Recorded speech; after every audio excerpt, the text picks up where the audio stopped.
ಸ್ನೇಹಿತರೆ ನಮಸ್ಕಾರ. ನಾನು ನಿಮ್ಮ ಮಳವಳ್ಳಿ ಸೂರಿ. ಪರ್ವ ಟಿವಿಗೆ ನಿಮ್ಮೆಲ್ಲರಿಗೂ ಸ್ವಾಗತ ಸುಸ್ವಾಗತ.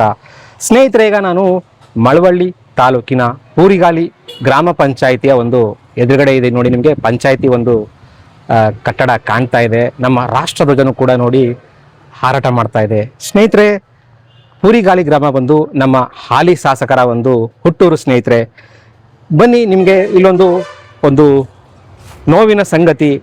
ಕಳೆದ 25 ವರ್ಷಗಳಿಂದ ಗ್ರಾಮ ಪಂಚಾಯಿತಿ ತಾಲೂಕು ಕಚೇರಿ ಅಂತ ಅಲಿತಿರುವಂಥ ಇಬ್ಬರು ಹೆಣ್ಮಕ್ಳುಗಳನ್ನ ನಿಮಗೆ ತೋರಿಸ್ತೀನಿ. ಅವರು ಹಿರಿಯ ನಾಗರಿಕರು ಕೂಡ ಹೌದು. ಬನ್ನಿ, ಇವ್ರು ಏನು ಹೇಳ್ತಾರೆ ಅಂತ ಮಿಸ್ ಮಾಡ್ದೇ ಕೊನೆಯವರೆಗೂ ನೋಡಿ, ಕೇಳಿಸ್ಕೊಳ್ಳಿ. ಈ ಒಂದು ನೊಂದಿರುವಂಥ ಹಿರಿಯ ಜೀವ ಏನು ಹೇಳುತ್ತೆ ಅಂತ ಕೇಳಿಸ್ಕೊಳ್ಳಿ. ನಮಸ್ಕಾರ ಅಮ್ಮ. ನಮಸ್ಕಾರ ಸರ್. ನಿಮ್ಮ ಹೆಸರು? ನನ್ನ ಹೆಸರು ನಾಗಮ್ಮ ಅಂತ. ಇವ್ರು ನನ್ನ ಅಕ್ಕ ಪುಟ್ಮಾದಮ್ಮ ಅಂತ. ಯಾವ ಊರವ್ರು ನೀವು? ನಾನು ಪೂರಿಗಾಲಿ, ನಂದು ಒರಿಜಿನಲ್ ಊರು. ಹೇಳಿ, ನನಗೆ ಒಂದು ವಿಚಾರ ತಿಳಿಸಿದ್ರಿ. ಕಳೆದ 2 ದಶಕಗಳಿಂದ ಒಂದು ಸ್ವತ್ತಿನ ವಿಚಾರವಾಗಿ ನಾವು ತಾಲೂಕು ಕಚೇರಿ ಪಂಚಾಯಿತಿ ಅಂತ ಸಾಕಷ್ಟು ವರ್ಷಗಳಿಂದ ಅಲಿತಾ ಇದ್ದೀವಿ. ನಮಗೆ ಇನ್ನೂ ಕೂಡ ನಮ್ಮ ನಿವೇಶನ ಎಲ್ಲಿದೆ ಅನ್ನೋದೇ ಗೊತ್ತಿಲ್ಲ. ನಾವು ಎಲ್ಲಾನು ಪ್ರತಿಯೊಂದು ಕಂದಾಯ ಕಟ್ಟಿದೀವಿ ಅಂತೆಲ್ಲ ಹೇಳಿದ್ರಿ. ಹೇಳಿ, ಈ ವಿಚಾರದ ಬಗ್ಗೆ ನಮ್ಮ ವೀಕ್ಷಕರಿಗೆ ತಿಳಿಸ್ಕೊಡಿ. 1999ನೇ ಇಸ್ವಿನಲ್ಲಿ ನಮಗೆ ಆಶ್ರಯ ಯೋಜನೆ ಅಡಿ 57ನೇ ನಂಬರ್ದು ಒಂದು ಹಕ್ಕುಪತ್ರ ಕೊಟ್ಟಿದ್ರು. ಅದಾದ ನಂತರ 2ನೇ ಲಿಸ್ಟ್ ಏನೋ ಅದು ನಮ್ಮ ಗ್ರಾಮದ ಒಂದು ಜಾತಿವಾರು ಸರಿ ಆಗ್ಬೇಕು ಅನ್ನೋ ಒಂದು ಏನೋ ಅವರ ಸಮಸ್ಯೆಗಳಿಗೆ ಅದನ್ನ ಇನ್ನೊಂದು 2ನೇ ಲಿಸ್ಟ್ ಮಾಡಿದ್ರು. ಆ 2ನೇ ಲಿಸ್ಟ್ ಅಲ್ಲಿ ಅದು ಕ್ರಮ ಸಂಖ್ಯೆ 63 ಅವರ 64 ಇದೆ. ಆದ್ರೆ 1999ರಲ್ಲಿ ವಿತರಣೆ ಮಾಡಿರ್ತಕ್ಕಂಥ ಹಕ್ಕುಪತ್ರ 57ನೇ ನಂಬರ್ದು ಈ ವಾಪಸ್ಸು ಗ್ರಾಮ ಪಂಚಾಯತಿಗೆ ಇಸ್ಕೊಬಿಟ್ಟು ಈತ ನಮ್ಗೆ 57ನೇ ನಂಬರ್ ಗ್ರಾಮ ಪಂಚಾಯತಿ ಅವ್ರು ಈತ 57ನೇ ನಂಬರ್ದು ಹಕ್ಕುಪತ್ರನೂ ನಮಗ್ ಕೊಟ್ಟಿಲ್ಲ. ಈ ಕಡೆ ಹೊಸದಾಗಿ ಅಲರ್ಟ್ ಆಗಿರ್ತಕ್ಕಂಥ 64ನೇ ನಂಬರ್ ಪತ್ರನೂ ನಮಗ್ ಕೊಟ್ಟಿಲ್ಲ. ನಮ್ಗೆ ಇವಾಗ ಆಗ್ಲೇನೆ ಹಲವಾರು ಇಷ್ಟು ವರ್ಷಗಳಿಂದ ಪಾಪ ಒಂಟಿ ಹೆಂಗ್ಸು ನನ್ನ ಅಕ್ಕ, ಅವ್ರಿಗೆ ಮದ್ವೆ ಆಗಿಲ್ಲ ಏನಿಲ್ಲ, ಒಂಟಿ. ನಾವು 5-6 ಜನ ಅಕ್ಕ ತಂಗಿರುಗಳು ಎಲ್ಲರೂ ಒಂದು ಮನೆಗೆ ಭಾಗಕ್ಕೆ ಬಂದು ಕೂತಿದ್ದಾರೆ. ಅವ್ರ ಸ್ವಂತ ಮನೆಗೆ ಹೋಗಿ ಒಂದು ಆಶ್ರಯ ಏನಾರು ಒಂದು ಕಟ್ಕೊಂಡು ಕೂತ್ಕೊಳ್ಳೋಣ ಅಂತಂದ್ರೆ ಇಲ್ಲ, ಅವಕಾಶ ಕೊಡ್ತಾ ಇಲ್ಲ ಗ್ರಾಮ ಪಂಚಾಯತಿನಲ್ಲಿ ತುಂಬಾನೇ ಅನ್ಯಾಯ ನಡೀತಾ ಇದೆ. ನಿವೇಶನ ಏನ್ ಅಳತೆ ಇದೆ? 30-40 ಸರ್. 30-40 ಅಳತೆ ಇದೆ. ಆ 30-40 ಇದುವರೆಗೂ ಅವಳು ದಿನ ಬಂದು ಗ್ರಾಮ ಪಂಚಾಯತಿನಲ್ಲಿ ಕೇಳ್ತಿದ್ದಾಳೆ, ನನ್ಗೆ ನಿವೇಶನ ತೋರ್ಸ್ಕೊಡಿ, ನಾನು ಅಲ್ಲಿ ಬಂದು ಮನೆ ಕಟ್ಕೊಂಡು ನಾನು ವಾಸ ಮಾಡ್ಬೇಕು. ನನ್ನ ಅಕ್ಕ ತಂಗಿರೆಲ್ಲ ಬಂದು ಭಾಗಕ್ಕೆ ಕೂತಿದ್ದಾರೆ. ನಮ್ಮ ತಾಯಿ ಮನೇನ ಅವ್ರಿಗೆ ಬಿಟ್ಟು ನನ್ನದು ಸ್ವಂತ ಇದ್ರಲ್ಲಿ ಒಂದು ಕಟ್ಟಡ ಕಟ್ಕೊಂಡು ನಾನು ಅಲ್ಲಿ ವಾಸ ಮಾಡ್ಬೇಕು ನೆಮ್ಮದಿಯಾಗಿ ಕೊನೆಗಾಲದಲ್ಲಿ ಅಂತಕ್ಕಂಥ ಭಾವನೆ ಅವ್ರಿಗೆ ಇದೆ. ಆದ್ರೆ ಇಲ್ಲಿ ಗ್ರಾಮ ಪಂಚಾಯತಿನಲ್ಲಿ ಯಾರೂನು ಅದಕ್ಕೆ ಸ್ಪಂದಿಸ್ತಿಲ್ಲ. ಇಲ್ಲಿ ನಮ್ಮ ಹತ್ರ ಇಲ್ಲ. ನಾನ್ ಬಂದು ಒಂದ್ಸಾರಿ ಬಂದು ಅವ್ರನ್ನ ಗ್ರಾಮ ಪಂಚಾಯತ್ ಅವ್ರನ್ನ ವಿಚಾರಿಸಿದಾಗ ಇಲ್ಲಿ ನಮ್ಮಲ್ಲಿ ಇಲ್ಲ ಅಂತ ಹಿಂಬರಹ ಕೊಟ್ಟಿದ್ದಾರೆ. ಈಗ ಈ ಹಕ್ಕುಪತ್ರ ನಮ್ಮಲ್ಲಿ ಇಲ್ಲ ಅಂತ ಹಿಂಬರಹ ಕೊಟ್ಟಿದ್ರು. ಎಲ್ಲಿ ಸಿಗ್ಬಹುದು ಅಂತ ಕೇಳಿದಾಗ ತಾಲೂಕ್ ಪಂಚಾಯತಿನಲ್ಲಿ ಅಥವಾ ತಹಸೀಲ್ದಾರ್ ಕಚೇರಿನಲ್ಲಿ ಸಿಗುತ್ತೆ ಅಂತ ಹೇಳಿದ್ರು.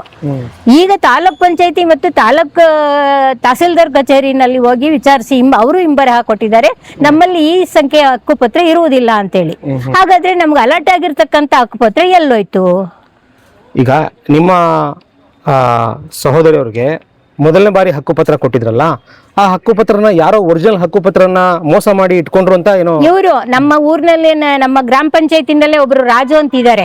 ಆ ರಾಜು ಅಂತ ಅನ್ನೋರು, ಅವ್ರ ಹೆಸರು ಪೂರ್ತಿ ಎಂತದೋ ರಾಜು ಬರ್ತದೆ. ಒಟ್ನಲ್ಲಿ ನಾವೆಲ್ಲ ಕರೆಯೋದವನ್ನ ರಾಜು ಅಂತ, ಅವನ ಕರೆಯೋದು ರಾಜು ಅಂತ.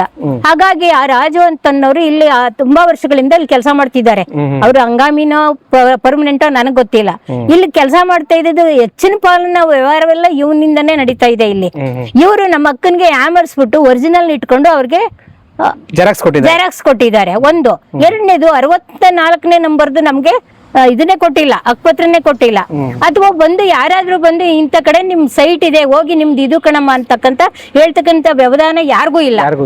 ಗ್ರಾಮ ಪಂಚಾಯತಿನಲ್ಲೂ ಇಲ್ಲ, ಗ್ರಾಮ ಪಂಚಾಯತಿ ಒಳಗಡೆ ಕೆಲಸ ಮಾಡ್ತಕ್ಕಂಥ ಒಬ್ರಿಗೂ ಇಲ್ಲ. ನಮ್ಮನ್ನ ಏನೋ ಒಂದ್ ರೀತಿ ಭಿಕ್ಷುಕರ ತರ ನಮ್ಗೆ ಗೊತ್ತಿಲ್ಲಮ್ಮ, ಹಳಬರು ಕೇಳ್ಕೊಳ್ಳಿ ಅಂತ ಹೇಳ್ತಾರೆ. ಎಷ್ಟು ವರ್ಷಗಳಿಂದ ಈ ವಿಚಾರವಾಗಿ ಅಲಿತಾ ಇದ್ದೀರಾ?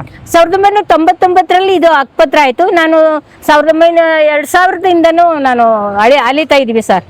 2000ನೇ ಇಸ್ವಿಯಿಂದನೂ ನಮ್ಮ ಅಕ್ಕ ದಿನಾ ಬಂದು ಇಲ್ಲಿ ನಿಂತ್ಕೊಳ್ಳೋದು, ಇಲ್ಲ ಹೋಗಮ್ಮ ಹುಡಿಕೊಡ್ತೀವಿ ಹೋಗಮ್ಮ ಅಂತ ಹೇಳೋದು. ಮತ್ತೆ ಆಯ್ತು ಹುಡಿಕೊಡ್ತೀನಿ, ನನ್ನ ಎದುರುಗಡೆನೆ ಅವನು ರಾಜು ಅಂತ ಅನ್ನೋನು ಹುಡಿಕೊಡ್ತೀನಿ ಅಂತ ಸುಮಾರು ಸರಿ ಹೇಳಿದ್ದಾನೆ. ಇದುವರೆಗೂ ಹುಡ್ಕೊಟ್ಟಿಲ್ಲ. ಅಥವಾ ಏನಾಗಿದೆ ಅಕ್ಕಪತ್ರ, ಮೋಸ ಆಗಿದ್ಯಾ ಅಥವಾ ಏನಾದ್ರೂ ಬೇರೆಯವ್ರಿಗೆ ಮಾಡ್ಬಿಟ್ಟಿದಾರ, ನಮ್ಗ ವಿಷಯ ಗೊತ್ತಿಲ್ಲ. ಕಂದಾಯ ಕಟ್ತಾ ಇದ್ದೀರಾ? ಕಂದಾಯ ಕಟ್ಟಿದೀನಿ ಸರ್. ಈಗ ಆಲ್ರೆಡಿ ಅಪ್ ಟು ಡೇಟ್ ಕಂದಾಯ 13ನೇ ಇಸ್ವಿನಲ್ಲಿ ಮತ್ತೆ 12ನೇ ಇಸ್ವಿನಲ್ಲಿ ಅಪ್ ಟು ಡೇಟ್ ಕಂದಾಯ ಕಟ್ಟಿದೀವಿ. ಅಲ್ಲಿಂದ ಈಚೆ ಕಂದಾಯ ತಗೊಳಕ್ಕೆ ಅವ್ರು ಒಪ್ಲಿಲ್ಲ. ಕಂದಾಯ ಮತ್ತೆ ಕಟ್ಟೋಣ ಅಂತ ಟ್ರೈ ಮಾಡಿದ್ವಿ. ಅದು 12 ಮತ್ತೆ 13ನೇ ಇಸ್ವಿನಲ್ಲೇನೆ ನಾವು ಲಾಸ್ಟ್ ಮಾಡಿದ್ವಿ. ಯಾಕಂದ್ರೆ ನಮ್ಗೆ ಹಕ್ಕುಪತ್ರನೂ ಇಲ್ಲ, ಜಾಗನೂ ಇಲ್ವಲ್ಲ, ಎಲ್ಲಿ ಕಂದಾಯ ಕಟ್ಕೊಂಡು ಹೋಗೋಣ. ಇವ್ರು ಹೇಗ್ ತಗೊಂಡ್ರು ಈ ಕಂದಾಯದ ಚೀಟಿಗಳನ್ನ? ಕಟ್ಟಿದೀನಿ ಕಂದಾಯನ. ಹಾಗಾಗಿ ನಮ್ಗೆ ತುಂಬಾನೇ ಮೋಸ ಆಗಿದೆ. ನಮ್ಮನ್ನ ಇಲ್ಲಿ ಬರೀ ಹೆಂಗಸರು ನಾವು ಹೇಳೋರಿಲ್ಲ ಕೇಳೋರಿಲ್ಲ ಅಂತ ಹೇಳ್ಕೊಂಡು ನಮ್ಮ ಅಕ್ಕ ಇರೋರೊಬ್ರು, ಅವ್ರಿಗೆ ಬಹಳ ಮೋಸ ಮಾಡ್ತಿದ್ದಾರೆ ನಮ್ಮೂರ್ನಲ್ಲಿ. ನಮ್ಮೂರ್ನಲ್ಲಿ ಆಮೇಲೆ ಇದ್ರ ಜೊತೆಗೆ ನಮ್ ಗ್ರಾಮದ ಕೆಲವು ಇವರಿದ್ದಾರೆ, ಯಾರು ಮುಖಂಡರುಗಳು. ಯಾರೋ ಅವನ ಹೆಸರು ಕೃಷ್ಣ ಅಂತೆ, ಇನ್ನೊಬ್ಬನ ಹೆಸರು ಯಾರೋ ಅಂತೆ, ಅಂತವ್ರು ನಂಜುಂಡ ಅಂತ ಅವರೆಲ್ಲ ಇದ್ದಾರೆ. ಅವ್ರುಗಳೆಲ್ಲ ಏನ್ ಮಾಡಿದ್ದಾರೆ ಅಂತಂದ್ರೆ, ಇದು ನಿಂದಲ್ಲ, ಇಲ್ಲ ನಿನ್ ಸೈಟ್ ಇಲ್ಲಿಲ್ಲ, ಬೇರೆಯವ್ರಿಗಾಗಿದೆ ಅಂತ ಪಾಪ ಯಾಮರಿಸ್ತಿದ್ದಾರೆ ಅವ್ರನ್ನ. ಅಮ್ಮ, ಅಂತಿಮವಾಗಿ ಈಗ ನೀವು ಸಾಕಷ್ಟು ಕಡೆ ಎಲ್ಲ ಕಡೆ ತಿರುಗಿದ್ದೀರಾ, ಸಾಕಷ್ಟು ಕಡೆ ಎಲ್ಲ ಕಚೇರಿಗಳಿಗೂ ಎಡತಾಕಿದ್ದೀರಾ. ಈಗ ನಿಮಗೆ ಎಲ್ಲೂ ಕೂಡ ನ್ಯಾಯ ಸಿಗ್ತಾ ಇಲ್ಲ. ಈಗ ಅಂತಿಮವಾಗಿ ಏನ್ ಹೇಳಕ್ ಇಷ್ಟಪಡ್ತೀರಾ ನೀವು? ನಾನು ನಮ್ಮ ತಾಲೂಕಿನ ಶಾಸಕರಲ್ಲಿ ಮನವಿ ಮಾಡ್ಕೊಳ್ತಿದ್ದೀನಿ. ನಮ್ಮ ಅಕ್ಕ ಪಾಪ ಅವ್ರಿಗೂ ಗೊತ್ತಿದೆ ನಮ್ಮ ಮನೆ ಕಷ್ಟ ಏನಿದೆ ಅಂತ. ಹಾಗಾಗಿ ನಮ್ಮ ಅಕ್ಕನಿಗೆ ಇದೊಂದು ಸೈಟ್ನ ಎಲ್ಲಿದೆ ಅಂತ ತೋರಿಸ್ಕೊಡಕ್ಕೆ ಅವರಿಂದ ಗ್ರಾಮ ಪಂಚಾಯತಿಗೆ ಒಂದು ಆದೇಶ ಬರಬೇಕು. ಜೊತೆಗೆ ನಮ್ಮ ಅಕ್ಕನಿಗೆ ಒಂದು ಮನೆಯನ್ನು ಕಟ್ಟಿಸ್ಕೊಡಕ್ಕೆ ಅವರು ಅವಕಾಶ ಮಾಡಿಕೊಡ್ಬೇಕು. ನಮ್ಮ ನರೇಂದ್ರ ಸ್ವಾಮಿ ಅವರಲ್ಲಿ ಈ ಮೂಲಕ ನಾನು ಕೇಳಿಕೊಳ್ಳೋದೇನೆಂದ್ರೆ, ನಮ್ಮ ಅಕ್ಕನಿಗೆ ನಿಮ್ಗೆ ಗೊತ್ತಿರೋ ವಿಚಾರ, ನಮ್ಮ ಅಕ್ಕ ಮದುವೆ ಆಗದೇನೆ ಮನೆಯಲ್ಲಿ ಒಂಟಿಯಾಗಿದ್ದಾರೆ. ಅವ್ರಿಗೆ ಒಂದು ಸೈಟು ಮತ್ತೆ ಒಂದು ಮನೆ ಕಟ್ಟಿಸ್ಕೊಡ್ಬೇಕು ಅಂತ ನಾನು ತಮ್ಮಲ್ಲಿ ಅತಿ ವಿನಯದಿಂದ ಬೇಡ್ಕೊಳ್ತೀನಿ. ಹಾಗೆ ಗ್ರಾಮ ಪಂಚಾಯತಿಗೆ ನಿಮ್ಮಿಂದ ಒಂದು ರೆಕಮೆಂಡೇಶನ್ ಅವ್ರಿಗೆ ಹೋದ್ರೆ ಖಂಡಿತ ಅವರು ಪುನಃ ಅದನ್ನ ಮತ್ತೆ ಓಪನ್ ಮಾಡಿ ಮತ್ತೆ ನಮ್ಗೆ ಎಲ್ಲಿದೆ ಸೈಟು ಅಂತ ತೋರಿಸ್ಕೊಡ್ತಾರೆ. ನಿಮ್ಮ ಒಂದು ಮಾತು ಅವ್ರಿಗೆ ವೇದವಾಕ್ಯ ಆಗುತ್ತೆ. ದಯಮಾಡಿ ನೀವು ಒಂದು ಮಾತನ್ನ ಹೇಳಬೇಕು ಅಂತ ತಮ್ಮಲ್ಲಿ ಕೇಳ್ಕೊತೀನಿ. ಧನ್ಯವಾದ ತಾಯಿ. ಧನ್ಯವಾದ.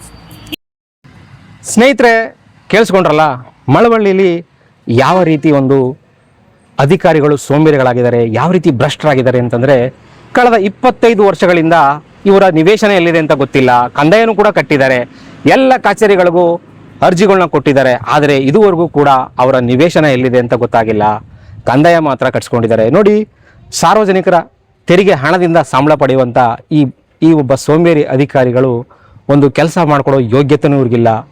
ಆದಷ್ಟು ಬೇಗ ಈ ಒಂದು ಸಮಸ್ಯೆನ ನಮ್ಮ ಹಾಲಿ ಶಾಸಕರಾದಂಥ ಶ್ರೀಯುತ ನರೇಂದ್ರ ಸ್ವಾಮಿ ಅವರು ಬಗೆಹರಿಸ್ಕೊಡ್ಬೇಕಾಗಿ ನಾನು ಕೂಡ ಅವರಲ್ಲಿ ಮನವಿ ಮಾಡ್ಕೊಳ್ತೇನೆ. ಧನ್ಯವಾದ ಈ ಸ್ಟೋರಿ ನೋಡೋದಕ್ಕಾಗಿ. ಈ ಸ್ಟೋರಿನ ಹೆಚ್ಚು ಜನಕ್ಕೆ ಶೇರ್ ಮಾಡಿ. ಈ ಸ್ಟೋರಿ ಇಷ್ಟವಾಗಿದ್ರೆ ಲೈಕ್ ಮಾಡಿ. ಮತ್ತೊಂದು ಸ್ಟೋರಿಯಿಂದ ಮತ್ತೊಮ್ಮೆ ನಿಮ್ಮನ್ನ ಭೇಟಿ ಆಗ್ತೀನಿ. ಧನ್ಯವಾದ ಸ್ನೇಹಿತರೆ. ನಮ್ಮ ಯೂಟ್ಯೂಬ್ ಚಾನೆಲ್ನ ಸಬ್ಸ್ಕ್ರೈಬ್ ಆಗಿ, ಲೈಕ್ ಮಾಡಿ, ಪಕ್ಕದಲ್ಲಿ ಕಾಣಿಸೋ ಬೆಲ್ ಐಕನ್ನ ಕ್ಲಿಕ್ ಮಾಡಿ.